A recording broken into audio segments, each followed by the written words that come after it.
One of my favorite games back on the Dreamcast, which is one of my all-time favorite consoles, was Jet Set Radio because it was just so out there, and it sort of basically, it was all that Sega is at that time in like one game. Kind of all wrapped up in one bundle of awesome. So for those who weren't there 10 plus years ago when it first launched, what is Jet Set Radio?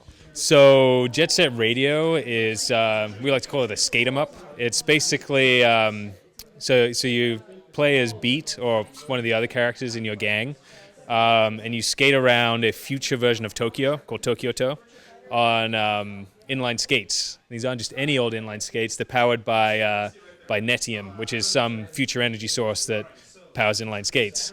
So basically the object of the game is you get these kind of open levels, and you skate around and you grind on, guardrails, cars, street signs, and there are these spots where you can tag graffiti.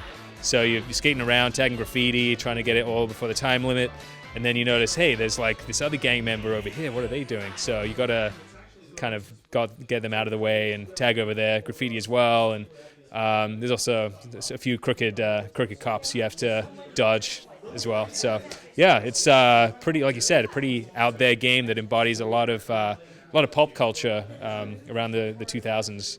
It's a cool game, one of my favorites.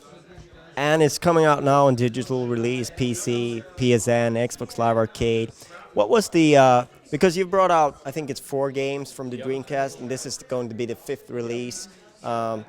Probably one of the most obvious ones if I was to pick games but like, why did it take you so long, and what did you want to do differently, or how do you want to enhance this version? Yeah, so like you said, a lot of people are really fond of this game, both of us included, and we're really glad that the fans really got behind it and told us as we started releasing some of these first Dreamcast games, hey, what about Jet Set Radio? We want Jet Set Radio.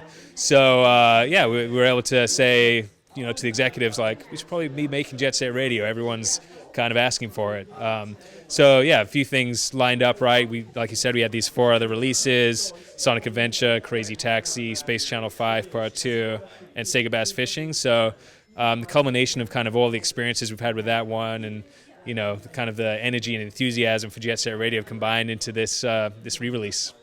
So it's been demoed in the other room there, and when I looked at it, it just struck me that game in HD graphics looks awesome. I mean, it's a game that really, even though it's like lower resolution and it's all like the textures, I mean, yes, the style of it just lends itself so well to HD graphics. Yeah, so Jet Set Radio is actually one of the first few cel-shaded games. It's one of the pioneering games. I think someone sort of stole the thunder by getting out a little bit earlier, but it was the first game shown with cel shading. Exactly.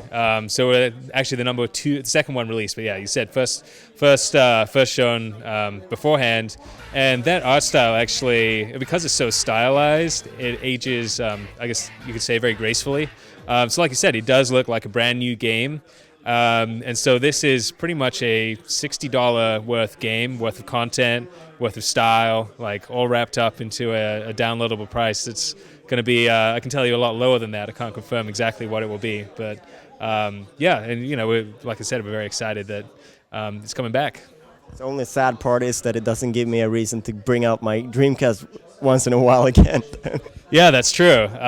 We're slowly, I guess, as we release more and more of these Dreamcasts, we're slowly making people's consoles obsolete. But I'm sure people still play them just for the nostalgia factor. A few things that are different in Jet Set Radio. So you mentioned HD, widescreen. Yep, we got all that. The Dreamcast controller actually only had one analog stick, so it's kind of difficult to see around corners sometimes, especially in the Benton Show nighttime levels. So what we've been able to do is map a free look camera onto the right analog stick, and it feels very natural. Like a lot of people I've been talking to be like, have you noticed anything different? They're like, no, this just like what I remember. I'm like, well, have you noticed the free look camera? And they're like, oh my goodness, you guys, that's awesome. Like I didn't even notice that. It's such a cool touch. So we've added that in. We're right now running a graffiti contest that ends March 20th. So 18 winners will get their beautiful works of art immortalized in gaming history, and we'll put those in the game. But yeah, other than that, it's pretty close to the original. All the music is still in there? So we have currently confirmed 70% of the Japanese soundtrack.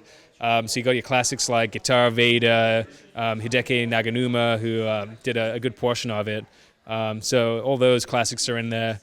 The other tracks, actually the musicians are no longer active, and the record labels don't exist anymore in a sense. So we're trying to figure out the best way to include them in the game. So I can't guarantee the full 100% yet, but we're definitely working towards it. And hopefully, if they're not in there, you'll find some suitable replacements. Yeah, so we're actually kind of divided on that. I mean, if you played the original game and all of a sudden there's some new guy who you don't know, do you want him in your game, or would you rather just hear the stuff that you remember? You know, so we've got to see what works best for that. It's a tough one. I don't really know what to say about that. I don't know, but it's gonna be weird to play a Jet Set Radio level without the proper music, because it's so tied together, like the music and the level and everything is like, you know. It is such a core, integral part of the experience. So yeah, we do want to keep it as pure as possible. That's our goal. So what kind of, do you have a release date in mind, or are you just vague about that at the moment? I guess we're being vague and cryptic, but it's going to be summer this year. Yeah, so keep your eyes out for it. And we got a lot of other exciting stuff coming on down the pipelines before then. So stay tuned. And I guess fans should make their voices heard. What kind of Dreamcast games they want to see? Yes, definitely. But I can tell you what it's gonna be. It's gonna be Shenmue, and Skies of Arcadia as well. So those are a couple of most requested games, and yeah, I mean I can't say yes or no, but we may be working on them. Hopefully. Yeah. Thank you very much for your time. Thank you very much. Appreciate it.